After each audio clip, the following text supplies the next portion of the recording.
Hey guys, tonight we drift out into a world you've only half imagined. The decks of a pirate ship at dawn. You stand there barefoot, toes curling into damp wood, the whole vessel creaking like an old beast stretching after sleep. The salt wind slaps your face awake harder than any alarm clock. You probably won't survive this, but that's half the fun of listening, right? So, before you get comfortable, take a moment to like the video and subscribe, but only if you genuinely enjoy what I do here. Drop your location and local time in the comments.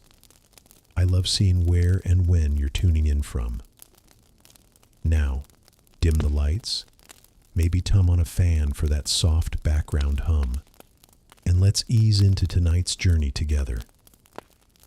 You lean against the ship's railing, the horizon a thin blade of orange light. The water below churns dark blue, spitting foam. Gulls circle lazily, expecting scraps from a breakfast you haven't yet had. Around you, the other sailors stir, yawning, scratching, muttering prayers under their breath. They're your only family now, rough-handed, sunburned people who smell of tar and salt.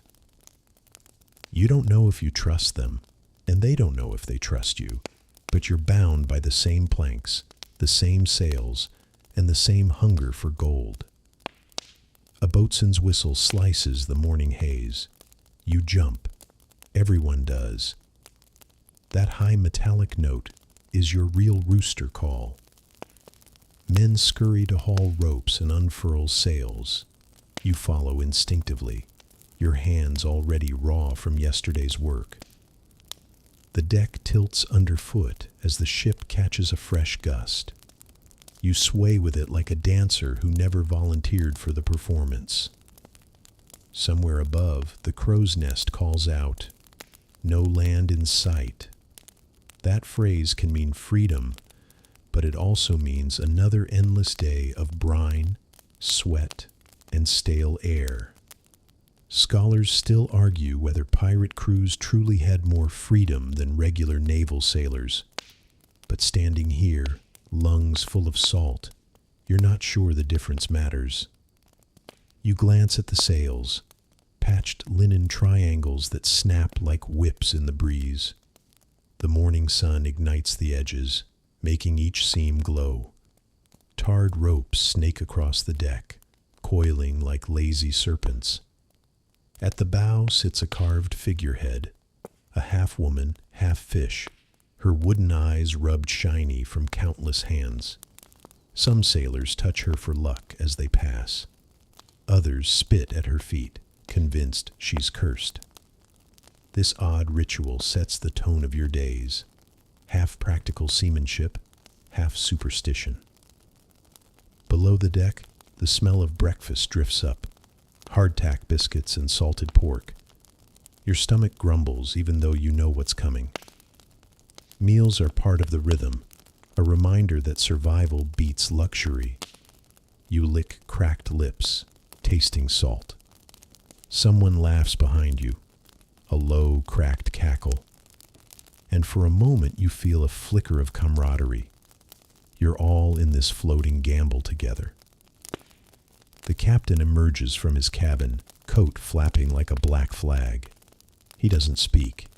He just scans the deck, eyes glinting like coins in the dawn light. You look away quickly. Around here, staring too long at a superior can be taken as challenge. The hierarchy is strange. You're equals in some matters, loot, for instance, but you're also subject to swift, brutal order. This tension hums beneath every wave. A flying fish arcs out of the water and slaps back with a silver splash. Odd detail. One sailor claims each leaping fish is a soul trying to escape the sea. Another swears they're omens of calm weather. You're not sure which belief comforts you more. As the ship moves steadily west, you notice how everything vibrates. The timbers, the ropes, even your own ribs. You imagine the sea as a vast living thing, and you, a flea clinging to its skin. The wind whistles in your ears, and the deck's creaks answer in a kind of music. It's harsh, but it's hypnotic. You run your fingers along a cannon's cold iron, feeling barnacles of rust. This is no playground. Battles happen with little warning, and you're expected to fight whether you're ready or not. But at dawn, for a brief slice of time, the ship is only a ship, a wet, swaying stage set for survival. You catch the boatswain's eye. He gestures you toward the starboard ropes. You start hauling, muscles burning, palms screaming. The work is endless but weirdly meditative.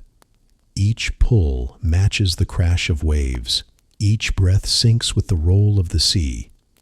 In these moments, you forget the gold, the danger, even your own name.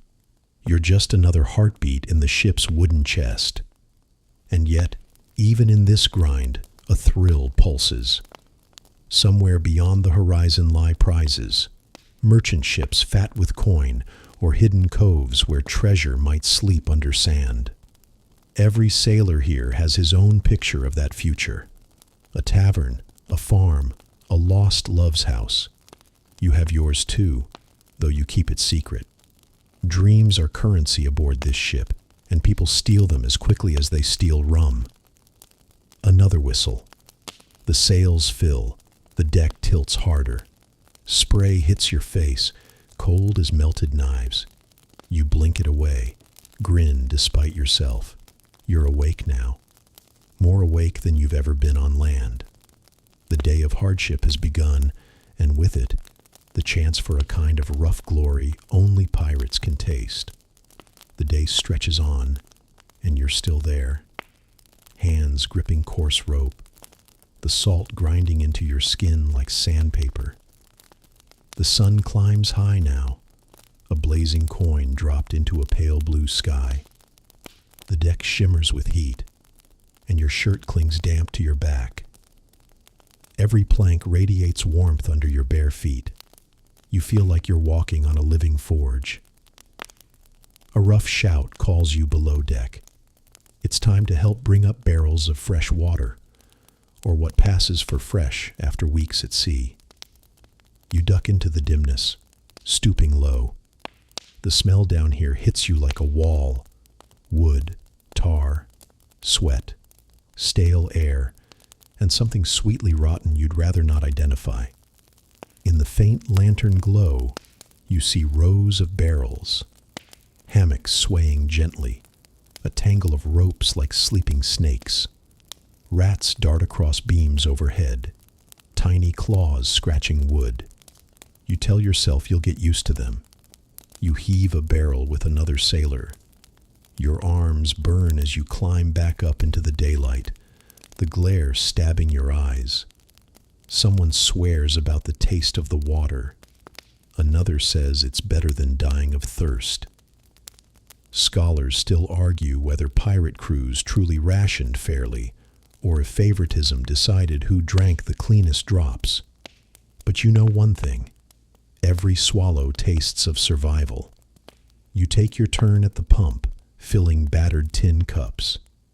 The pump squeals like an injured gull, and rust flakes into the water. You drink anyway.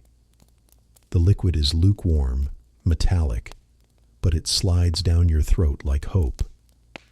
A little later, a sailor with a scarred face shows you the galley, a cramped corner with a blackened stove bolted to the deck. The cook is stirring a pot with a spoon the size of a cutlass. Today's meal, salted pork again, floating with weevils. Odd detail. The cook swears the weevils add extra crunch and threatens anyone who picks them out. You look at the pot, trying to decide whether you're hungrier or queasier. You sit cross-legged on the deck with a wooden bowl, eating slowly as gulls swoop low, hoping to snatch scraps. Around you, conversations murmur, plans for the next port, tales of old raids, whispered warnings about mutiny.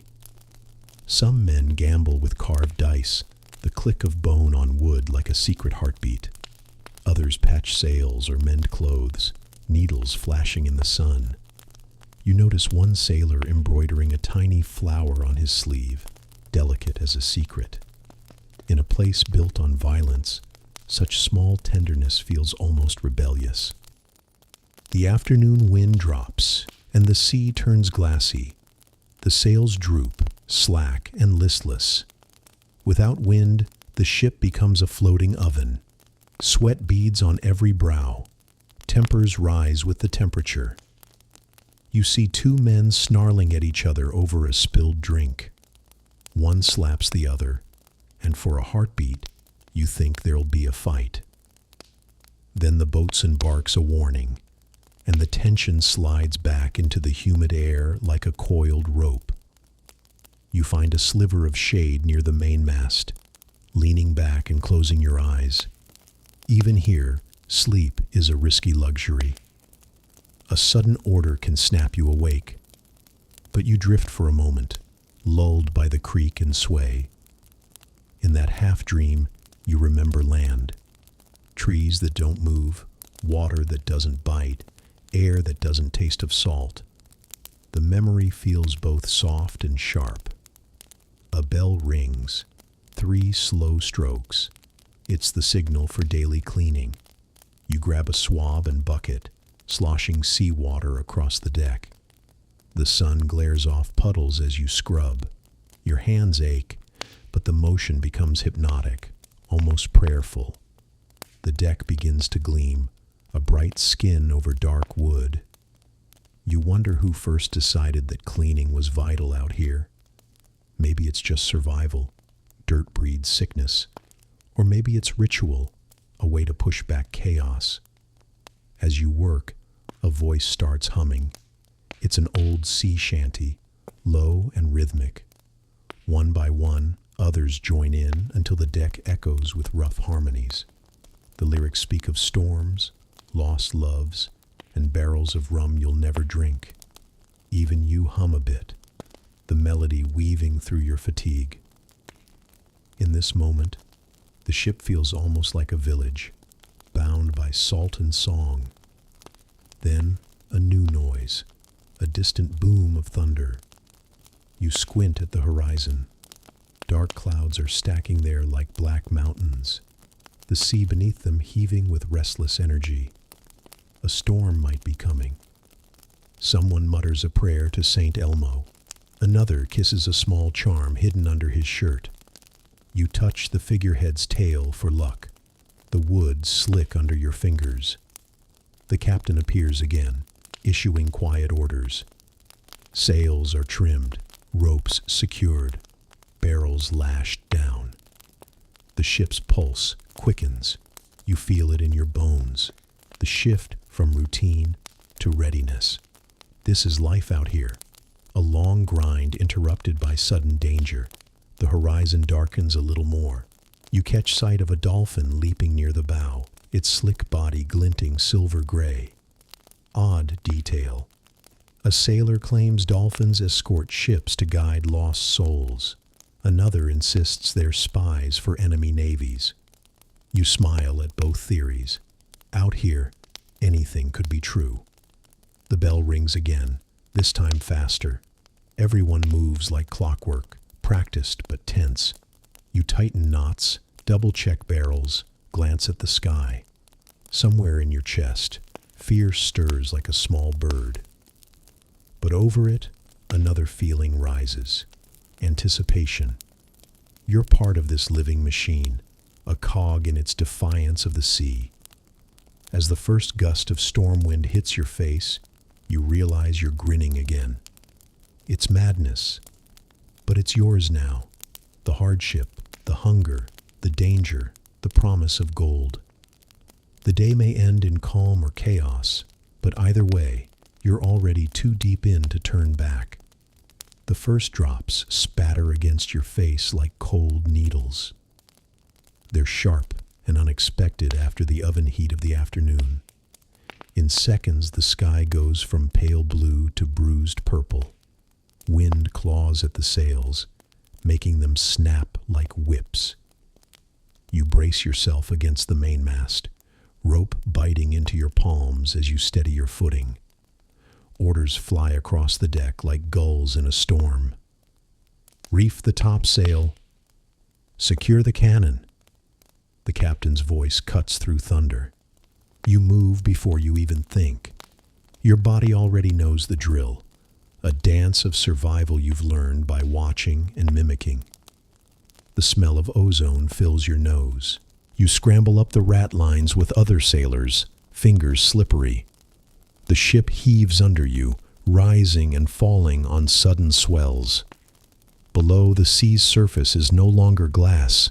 It's a writhing beast, streaked with white foam. As you reach for a rope, lightning splits the sky, illuminating everything in a blinding white flash. For an instant, you see every terrified face on deck, every knotted line, every glistening drop of rain, frozen midair. Scholars still argue whether pirates were better storm sailors than Navy men. You think distantly. But right now, all that matters is not falling. You cling to the rigging, heart hammering, and yank the line to reef the sail. The canvas thrums with the wind, heavy and wet. Together, you and two others wrestle it into submission, your arms shaking. Back on deck, water runs ankle deep, swirling around barrels and boots.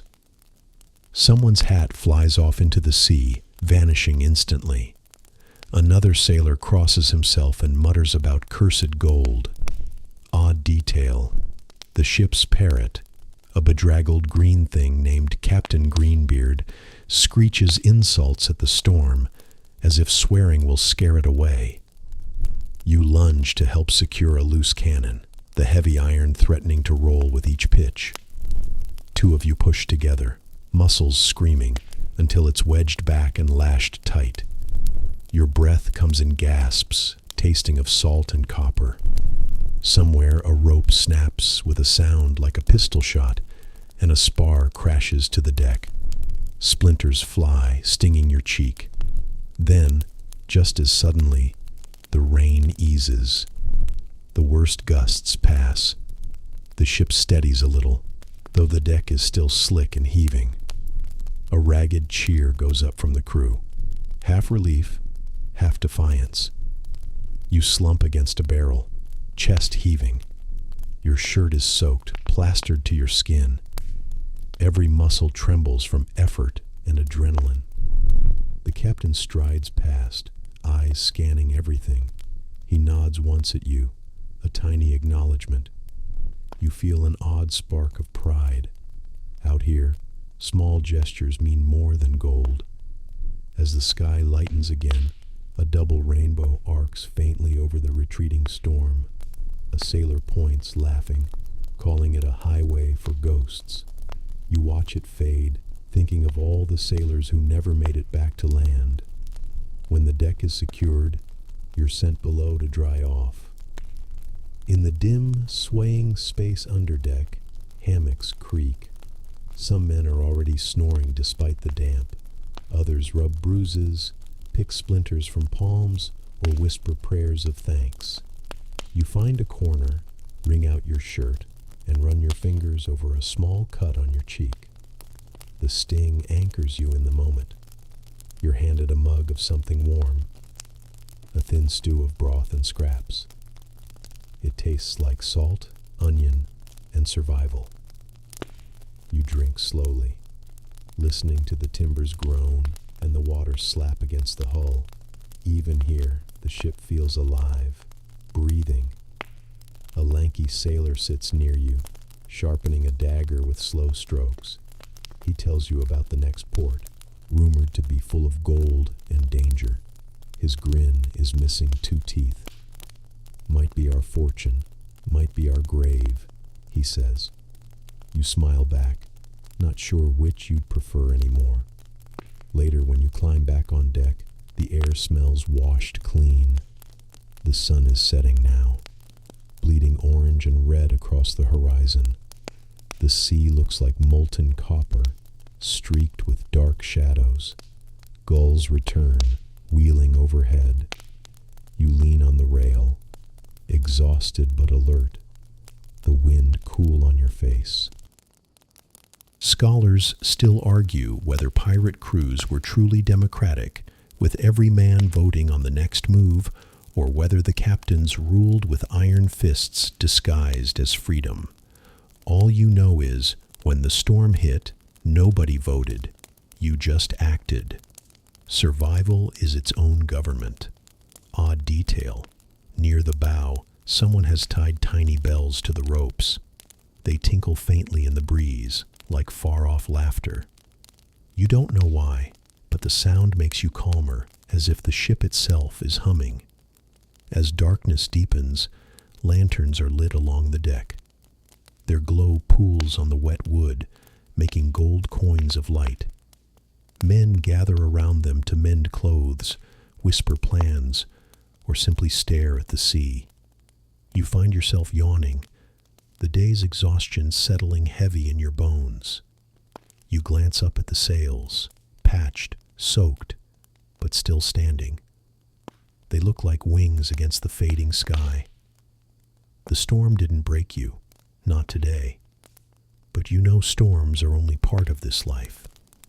Tomorrow brings new trials. The promise of gold, the pull of freedom, and the weight of hardship wrap around you like the sea air. You rest your chin on your arms, watching the horizon blur into night. Out here, even the stars look different, sharper, hungrier. You're starting to think you might be too. The night drapes itself over the ship like a velvet cloak, dark and heavy, yet pricked with cold stars. You move quietly across the deck, boots creaking on damp wood, careful not to wake those sleeping below. The air smells of tar, salt, and faint smoke from the galley fire. Lanterns swing lazily from beams, throwing soft circles of gold onto the boards. You lean on the rail and look out. The sea at night is a different world. No glittering waves now. Only a black expanse breathing under a silver moon. The ship cuts through it like a blade, leaving a faint trail of foam. The sound of the water is steady, hypnotic, and you feel your heartbeat start to match it. Near the stern, a handful of sailors gather in a tight knot. They're swapping stories in low voices, their faces flickering between shadow and lamplight. One holds a battered fiddle, scraping out a slow tune. Nothing fancy, but it fills the air with a melancholy sweetness. The others hum along. It's the only music you've heard all day. You shift closer and sit on a coil of rope. The tune is about a port you've never seen, a woman you've never met, but you find yourself humming anyway. Odd detail. A gray cat sits on a barrel nearby, one ear missing, eyes glowing in the lantern light. Nobody remembers when it boarded the ship, yet it's always here, slipping between shadows like a spirit. Some call it luck, some call it a curse. One of the older sailors notices you and grins. His teeth are stained with tobacco, but his eyes are kind. He tells you about a pirate code scratched into the inside of a chest below deck. A rough list of rights and duties, written in a dozen hands. Scholars still argue whether these codes were real democracy or just another trick by the captains, he mutters. But we like to believe in 'em. He passes you a small wooden cup of watered rum. The liquid burns, then warms your stomach. Around you, the crew relaxes a little. Someone cracks a joke about how you all smell worse than the bilge. Laughter spills out, quiet but real. For a moment, you almost forget the storms, the hunger, the fear. You glance upward. The rigging cuts black lines across the sky, like a spider's web strung between masts. Above it all, the moon is sharp and white, and the stars seem closer than back on land. You can pick out constellations, though here they have new names: the Cutlass, the Siren, the Dead Man's Compass. A sailor with a scarred cheek points out each one, telling you which stars to steer by when all else fails. The night wears on. Duties don't stop just because the sky darkens. You're sent to check the bow for loose rigging, and as you walk, the ship groans and flexes under your feet. The smell of seaweed rises. In the quiet, you hear the faint splash of dolphins pacing the ship, their bodies silver in the moonlight. They leap once, twice, then vanish. It feels like a blessing. Below deck, some of the men are gambling with dice carved from bone. Coins clink, curses mutter, a low tension hums. You're not interested, your eyelids are heavy. Instead, you crawl into your hammock, swaying gently with the ship's motion. The canvas is rough but familiar. As you drift, voices blur into a soft murmur. You think of your old life, the one before the ship, but the memory is already fading. The rhythm of the sea fills you up until nothing else fits. The cat leaps into the hammock next to yours, curling like a comma. The ship itself feels alive in the dark. The timbers creak like bones shifting, ropes whisper against wood. Sometimes you imagine it breathing, a great creature carrying you all on its back. And maybe it is. Pirates tell plenty of stories about ghost ships, cursed hulls, and timbers soaked in blood. You've laughed at them before, but alone at night, with the water pressing in on all sides, you're not so sure. Another sailor, unable to sleep, starts to sing quietly. The words are about a golden shore waiting beyond the horizon. The voice is rough, but it lulls you. Your eyes slip closed, and the ship rocks you like a cradle. In that half-dream state, you think about the price of freedom. Gold sounds like freedom when you're on land. Out here, freedom feels like a wet deck, a full stomach, and surviving one more night. You breathe deep, letting the smell of salt and wood settle you. Odd detail. Someone has carved tiny faces into the beams above your hammock. Dozens of them, each with a different expression. Angry, laughing, weeping, grim. No one knows who carved them, but they seem to watch over the crew as you sleep. You roll onto your back, eyes following the sway of a lantern. Its glow flickers across the carved faces, making them shift, as if alive. Outside, the sea sighs. You let the sound pull you down into sleep. You wake before dawn, not because you want to, but because the ship itself insists on it. Every groan of timber and slap of wave is a kind of alarm clock, and you're now trained to obey it. Your hammock sways as though it's trying to rock you back to sleep, but the smell of salt pork and wet rope keeps you awake. Climbing up the narrow ladder, you emerge on deck into a sky the color of bruised steel. The horizon is a smudge of pale light, but for now it's still night. A chill wind licks across your face, raising goosebumps on your arms. All around, sailors move like ghosts, quiet, purposeful, faces half lit by lanterns. The ship rolls slowly under you, a steady cradle in a restless sea. Today's work begins before the sun even clears the edge of the water. You're handed a coil of rope thick as your wrist and told to help scrub the deck. Salt water sloshes out of buckets, brushes scrape against wood, and the smell of brine and old tar rises like some ancient perfume. Your hands sting from yesterday's blisters, but you keep moving. Out here, No one cares if you're tired. The sea doesn't either. A deckhand mutters about the captain's mood. Yesterday he seemed almost cheerful, but now he's locked in his cabin, scratching notes onto a chart.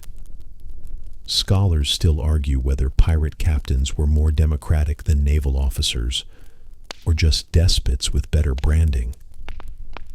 But from where you stand, the difference feels paper thin. The night wears on. Duties don't stop just because the sky darkens. You're sent to check the bow for loose rigging, and as you walk, the ship groans and flexes under your feet. The smell of seaweed rises. In the quiet, you hear the faint splash of dolphins pacing the ship, their bodies silver in the moonlight. They leap once, twice, then vanish. It feels like a blessing. Below deck, some of the men are gambling with dice carved from bone. Coins clink, curses mutter, a low tension hums. You're not interested, your eyelids are heavy.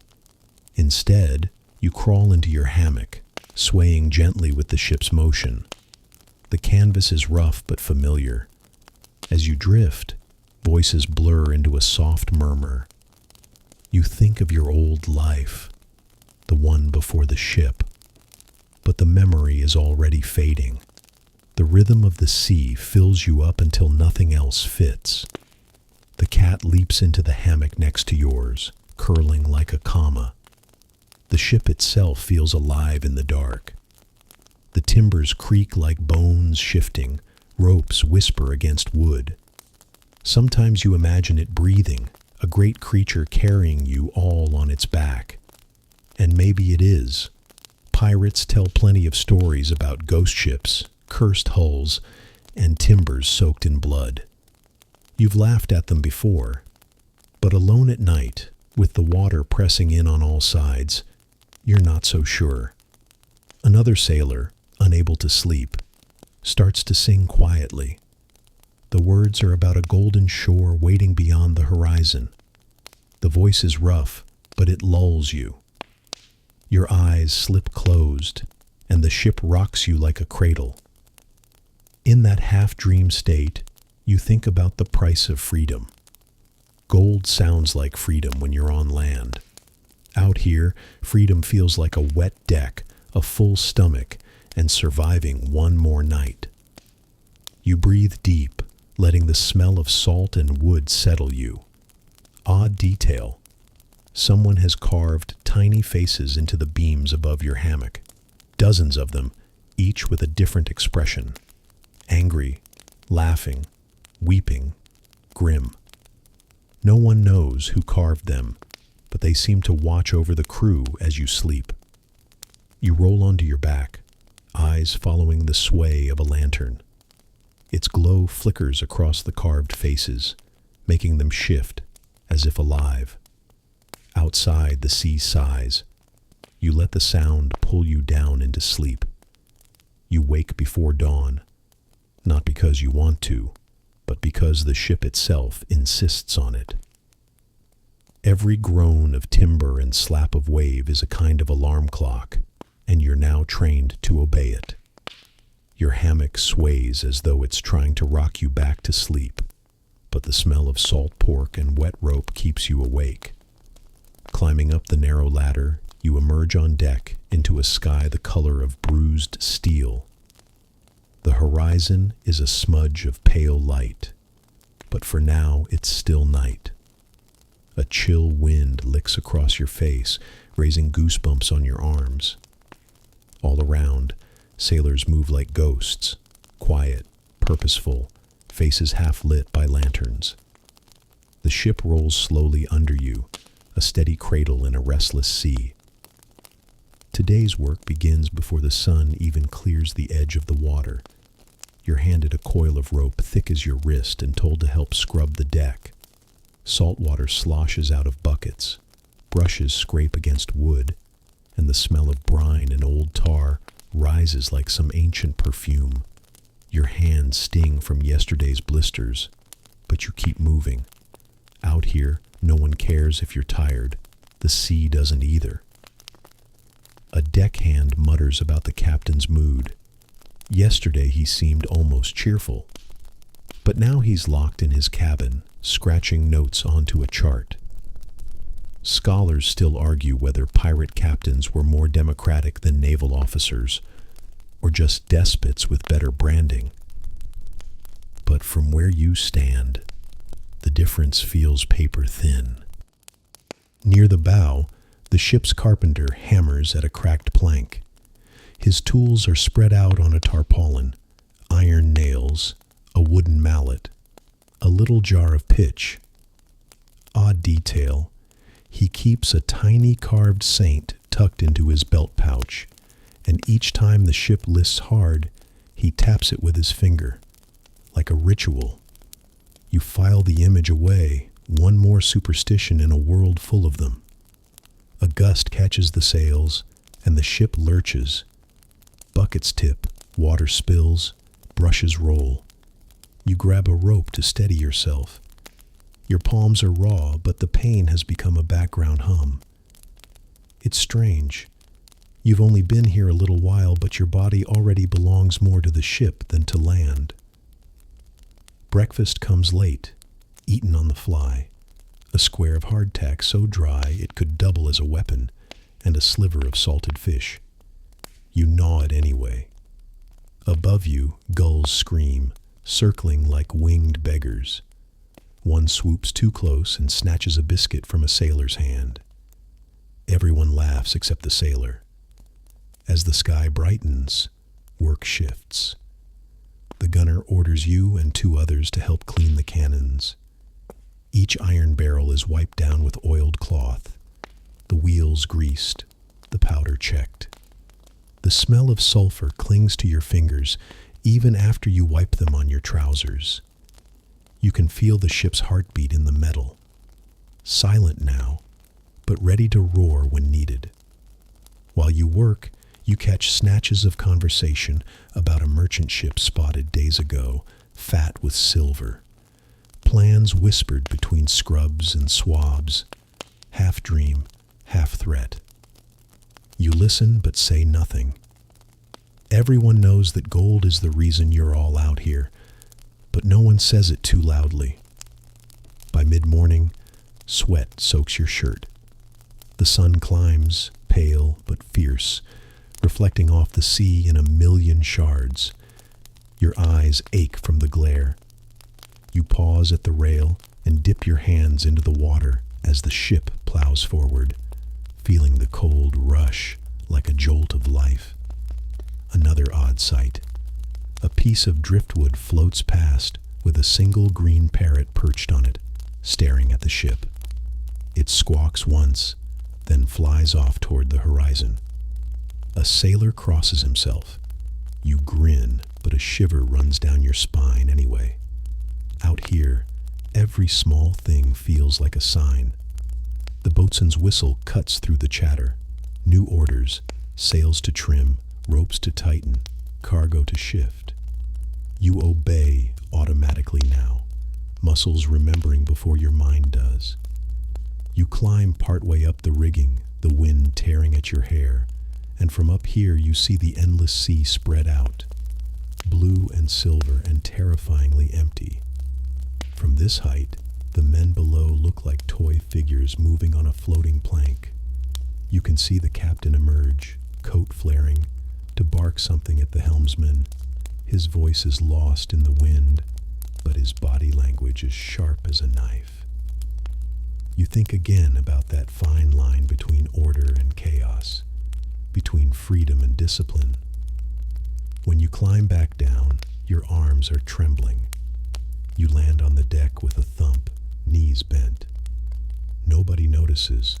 They're all too busy hauling, tying, swearing.